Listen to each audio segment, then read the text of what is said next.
Bismillah. The Prophet Musa അലൈഹിസ്സലാം. യാക്കൂബ് നബിയുടെ സന്തതി പരമ്പരകളാണ് ബനി ഇസ്രായേൽ എന്നറിയപ്പെട്ടിരുന്നത്. അവർ ഈജിപ്തിലേക്ക് കുടിയേറി. അവിടെ അവർ വളരെ കാലം സന്തോഷത്തോടെയായിരുന്നു ജീവിച്ചിരുന്നത്. ഈ പരമ്പരയിൽ പെട്ടതായിരുന്നു മൂസ നബി അലൈഹിസ്സലാം. അള്ളാഹു അദ്ദേഹത്തിന്റെ പേര് 120-ൽ പരം തവണ ഖുർആനിൽ പരാമർശിച്ചിട്ടുണ്ട്. അദ്ദേഹം ജനിച്ചത് ഈജിപ്തിലായിരുന്നു.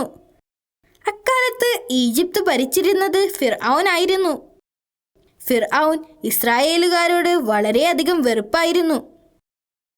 ഇസ്രായേലിയർക്ക് ജനിക്കുന്ന എല്ലാ ആൺകുഞ്ഞുങ്ങളെയും കൊന്നുകളയാൻ ഒരു ദിവസം ഫിർഔൻ ആജ്ഞാപിച്ചു. പടയാളികൾ ഈജിപ്തിൽ ജനിക്കുന്ന ഓരോ ആൺകുഞ്ഞിനെയും കൊന്നുകളഞ്ഞു. സൈനികർ പെട്ടെന്ന് തന്നെ മൂസാ നബി അലൈഹിസ്സലാമിന്റെ വീട്ടിലുമെത്തി. എന്നാൽ നബിയുടെ മാതാവ് ആരുടെയും ശ്രദ്ധയിൽപ്പെടാതെ കുഞ്ഞിനെയും കൊണ്ട് വീടിന്റെ പുറത്ത് കടന്നു. കുഞ്ഞിനെ ഒരു മരത്തിന്റെ പെട്ടിയിലാക്കി നൈൽ നദിയിലൂടെ ഒഴുക്കിവിട്ടു. ഇത് അള്ളാഹുവിന്റെ കൽപ്പന പ്രകാരമായിരുന്നു. മൂസാ നബി അലൈഹിസ്സലാം വെള്ളത്തിന്റെ മുകളിലൂടെ കുറേ ദൂരം ഒഴുകിക്കൊണ്ടിരുന്നു. എന്നാൽ ഈ സമയം പ്രവാചകന്റെ സഹോദരി പുഴയുടെ തീരത്തിലൂടെ ആ പെട്ടിയെ പിന്തുടരുന്നുണ്ടായിരുന്നു. ദൈവം ആ പെട്ടിക്ക് വഴികാട്ടിയായി. കുറച്ചു സമയം നൈൽ നദിയിൽ ഒഴുകി നീങ്ങിയതിനു ശേഷം ആ പെട്ടി ഒരു ചെറിയ അരുവിയിൽ പ്രവേശിച്ചു. അരുവിയുടെ തീരത്ത് നിൽക്കുകയായിരുന്ന ഫിർഔനിന്റെ ഭാര്യ ആ പെട്ടി കണ്ടു. അവർ തോഴിമാരോട് അത് കരയിൽ എടുത്തു വെക്കാൻ ആവശ്യപ്പെട്ടു. അരുവിയിൽ കുളിക്കുകയായിരുന്ന ഫിർഔനിന്റെ ഭാര്യയ്ക്ക് കുഞ്ഞിനെ കണ്ടപ്പോൾ വാത്സല്യം തോന്നി. അവർ കുഞ്ഞിനെ കൊട്ടാരത്തിലേക്ക് കൊണ്ടുപോയി ഫിർഔനിനെ കാണിച്ചു. ഈ കുഞ്ഞിനെ കിട്ടിയതിൽ എനിക്ക് വളരെയധികം സന്തോഷമുണ്ട്. ഇവനെ കൊല്ലരുത്, നമുക്കിവനെ നമ്മുടെ മകനായി വളർത്താം. അവർ ഫിർഔനോട് പറഞ്ഞു. അയാളത് സമ്മതിച്ചു. അങ്ങനെ അവർ ആ കുഞ്ഞിനെ ദത്തെടുക്കാൻ തീരുമാനിച്ചു. ഇതിലൂടെ അള്ളാഹു മൂസാ നബിക്ക് രാജകീയമായ ഒരു ജീവിതമാണ് നൽകിയത്.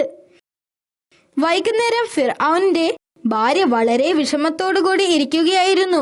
ഈ കുഞ്ഞിനെ എന്താണ് കൊടുക്കുക? അവർ ദാസിയോട് ചോദിച്ചു. കുഞ്ഞിനെ പാല് കൊടുക്കാൻ ഒരു സ്ത്രീയെ നിയമിക്കണം, അല്ലെങ്കിൽ അവൻ മരിച്ചു പോകും, ദാസി പറഞ്ഞു. മൂസാ നബി അലൈഹിസ്സലാമിനെ പിന്തുടർന്നു വന്ന അദ്ദേഹത്തിന്റെ സഹോദരി ഇത് കേൾക്കുകയും അവർ മുന്നോട്ട് വന്നുകൊണ്ട് രാജ്ഞിയോട് പറഞ്ഞു. കുഞ്ഞിനെ പാല് കൊടുക്കാനും നന്നായി പരിചരിക്കാനും കഴിയുന്ന ഒരു സ്ത്രീയെ എനിക്കറിയാം. അവളെ കണ്ടപ്പോൾ രാജ്ഞി അത്ഭുതപ്പെട്ടെങ്കിലും വിഷമത്തിലായിരുന്ന അവർ ആ സ്ത്രീയെ കൊണ്ടുവരാൻ ആവശ്യപ്പെട്ടു. ഈ സമയം തന്റെ പിഞ്ചു കുഞ്ഞിനെ നഷ്ടപ്പെട്ടതിൽ വിഷമിച്ച് കരയുകയായിരുന്നു നബിയുടെ മാതാവ്. ഒരു മാതാവിന് തന്റെ കുഞ്ഞിനോടുള്ള സ്നേഹം എത്രമാത്രം ഉണ്ടെന്ന് അല്ലാഹു സുബ്ഹാനഹു വ തആലയ്ക്ക് അറിയാം. അതുകൊണ്ടാണ് ആ സമയത്ത് നബിയുടെ സഹോദരി ആ സന്തോഷ വാർത്തയുമായി അങ്ങോട്ട് ഓടി വന്നത്. മൂസാ നബി അലൈഹിസ്സലാമിനെ കൊട്ടാരത്തിൽ രാജ്ഞി ദത്തെടുത്ത വിവരവും കുഞ്ഞിനെ പരിചരിക്കുന്നതിന് ഒരു സ്ത്രീയെ അന്വേഷിക്കുന്നുണ്ടെന്ന വിവരവും അവർ മാതാവിനോട് പറഞ്ഞു. ഇത് കേട്ട ഉടനെ തന്നെ അവർ മകളെയും കൊണ്ട് കുഞ്ഞിനെ പാല് കൊടുക്കാൻ കൊട്ടാരത്തിലേക്ക് പോയി. ആ കുഞ്ഞ് അവരുടെ പാല് കുടിക്കുന്നത് കണ്ട് രാജ്ഞിക്ക് സന്തോഷവും അത്ഭുതവും തോന്നി. കാരണം ആ ദിവസം മുഴുവനും മൂസാ നബി അലൈഹിസ്സലാം ഒന്നും കഴിച്ചിട്ടില്ലായിരുന്നു. രാജ്ഞി അവരെ കുഞ്ഞിന്റെ പരിചാരികയായി നിയമിച്ചു. അവർക്കറിയില്ലായിരുന്നു അത് അവന്റെ യഥാർത്ഥ മാതാവാണെന്ന്. അങ്ങനെ അതുവഴി അള്ളാഹു ആ മാതാവിന് സന്തോഷം നൽകി. പ്രവാചകൻ കൊട്ടാരത്തിൽ ഫിർഔനിന്റെ മകനായി രാജകീയമായി വളർന്നു. അദ്ദേഹം വളർന്നപ്പോൾ വളരെ ശക്തനായി മാറി. അദ്ദേഹം ഒരു ദയാലുവായിരുന്നു. അടുത്ത ദിവസം അദ്ദേഹം പട്ടണത്തിലൂടെ നടന്നു പോകുകയായിരുന്നു. അപ്പോൾ ഒരു ഇസ്രായേലിനെ ഒരു ഈജിപ്ഷ്യൻ പടയാളി അടിക്കുന്നത് കണ്ടു. ഇസ്രായേലൻ പ്രവാചകനെ കണ്ടപ്പോൾ അവർ സഹായത്തിനായി അദ്ദേഹത്തോട് യാചിച്ചു. പ്രവാചകൻ ആദ്യം പടയാളിയോട് കാര്യം പറയാൻ ശ്രമിച്ചെങ്കിലും അവൻ അത് കേൾക്കാൻ തയ്യാറായില്ല. അപ്പോൾ പ്രവാചകൻ മുന്നോട്ട് വന്ന് പടയാളിയെ ശക്തമായി ഇടിച്ചു. ശക്തമായ ഇടിയുടെ ആഘാതത്തിൽ അവൻ മരിച്ചു. കാരണമില്ലാതെ ആരെങ്കിലും കൊല്ലുന്നത് പാപമാണെന്ന് പ്രവാചകന് അറിയാമായിരുന്നു. അദ്ദേഹത്തിന് ഇതിൽ കുറ്റബോധം തോന്നി.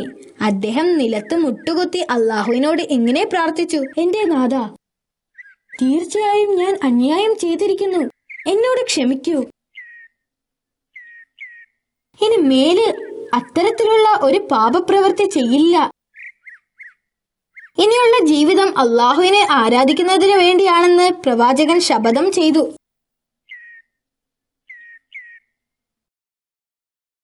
അടുത്ത ദിവസം കഴിഞ്ഞ ദിവസം അടികിട്ടിയ അതേ മനുഷ്യൻ മറ്റൊരു ഈജിപ്ഷ്യൻ പടയാളി അടിക്കുന്നത് അദ്ദേഹം കണ്ടു. പ്രവാചകൻ വീണ്ടും അദ്ദേഹത്തെ സഹായിക്കാൻ തീരുമാനിച്ചു. അപ്പോഴേക്കും കഴിഞ്ഞ ദിവസം പ്രവാചകൻ ഒരു പടയാളിയെ കൊന്ന വിവരം അറിയാതെ പറഞ്ഞുപോയി. ഓ മൂസ, നിങ്ങൾ ഇന്നലെ ഒരു സൈനികനെ കൊന്നതുപോലെ എന്നെയും കൊല്ലാൻ പോവുകയാണോ? അയാൾ ചോദിച്ചു. അടുത്ത ദിവസം പ്രവാചകന്റെ അടുത്തേക്ക് ഒരാൾ ഓടി വന്നുകൊണ്ട് പറഞ്ഞു: മൂസ, നിങ്ങളെ പിടിക്കാൻ പടയാളികൾ വരുന്നുണ്ട്, പെട്ടെന്ന് തന്നെ ഇവിടെ നിന്ന് പോകൂ. അപ്പോൾ പ്രവാചകൻ പാപികളായ ഈ ജനങ്ങളിൽ നിന്നും എന്നെ രക്ഷിക്കാൻ അള്ളാഹുവിനോട് പ്രാർത്ഥിച്ചു. അതിനുശേഷം പ്രവാചകൻ ആ നഗരം വിട്ട് മദീനയിലേക്ക് പോയി. പ്രവാചകന്റെ ജീവിതത്തിൽ അദ്ദേഹത്തിന് സാഹസകരമായ പല സാഹചര്യങ്ങളെയും നേരിടേണ്ടി വന്നിട്ടുണ്ട്. അദ്ദേഹത്തിന്റെ ജീവിതം അള്ളാഹുവിന് വേണ്ടി സമർപ്പിക്കപ്പെട്ടതായിരുന്നു. മദീനയിലെത്തുന്നതിനു വേണ്ടി അദ്ദേഹം മരുഭൂമിയിലൂടെ ദിവസങ്ങളോളം സഞ്ചരിച്ചു. ഇടയ്ക്ക് അദ്ദേഹത്തിന് മരപ്പച്ച കാണാൻ കഴിഞ്ഞു. അവിടെ വിവിധ തരത്തിലുള്ള മരങ്ങളും വെള്ളക്കുഴികളും ഉണ്ടായിരുന്നു. കത്തിക്കൊണ്ടിരിക്കുന്ന സൂര്യന്റെ ചൂടിൽ നിന്ന് രക്ഷപ്പെടാൻ അവിടെ കുറച്ച് വിശ്രമിക്കാൻ അദ്ദേഹം തീരുമാനിച്ചു. അവിടെ കുറച്ചു പേർ ഒരു വെള്ളച്ചാട്ടത്തിൽ നിന്നും അവരുടെ മൃഗങ്ങൾക്ക് വെള്ളം നൽകുന്നുണ്ടായിരുന്നു. അതിന്റെ പുറകിലായി 2 പെൺകുട്ടികൾ ആട്ടിൻ കുഞ്ഞുങ്ങളുമായി അവിടെ മാറി നിൽക്കുന്നുണ്ടായിരുന്നു. പ്രവാചകൻ അവരുടെ അടുത്തേക്ക് ചെന്നുകൊണ്ട് അവരോട് ചോദിച്ചു: നിങ്ങൾ എന്തുകൊണ്ടാണ് ഈ ആട്ടിൻ കുഞ്ഞിന് വെള്ളം നൽകാതെ മാറി നിൽക്കുന്നത്? അവിടെയുള്ളവർ വെള്ളമെടുത്ത് കഴിയാതെ ഞങ്ങൾക്ക് വെള്ളമെടുക്കാൻ അനുവദിക്കുകയില്ല, പ്രവാചകനോട് അവർ പറഞ്ഞു. ഇത് കേട്ട് പ്രവാചകൻ അവരുടെ ആട്ടിൻകുട്ടികളെയുമായി വെള്ളത്തിന്റെ അടുത്തേക്ക് ചെന്നു. അവർക്ക് വെള്ളം കൊടുത്തു. ഇത് കണ്ട അവർ ആദ്യം ദേഷ്യപ്പെട്ടു. എന്നാൽ പ്രവാചകന്റെ വലിപ്പവും ശക്തിയും കണ്ട അവർ പിന്നീടൊന്നും പറഞ്ഞില്ല. തങ്ങളെ സഹായിച്ച പ്രവാചകനോട് അവർ നന്ദി അറിയിച്ചു. പ്രവാചകൻ വീണ്ടും വലിയ മരത്തിന്റെ അടിയിൽ വിശ്രമിച്ചു. ആ പെൺകുട്ടികൾ അവരുടെ ആടുമായി വീട്ടിലേക്ക് മടങ്ങി. കുറച്ചു കഴിഞ്ഞ് ആ പെൺകുട്ടികളിൽ നിന്നും ഒരാൾ തിരിച്ചു വന്നു. അവരുടെ പിതാവിന് പ്രവാചകനെ കാണാൻ ആഗ്രഹമുണ്ടെന്ന് പറഞ്ഞു.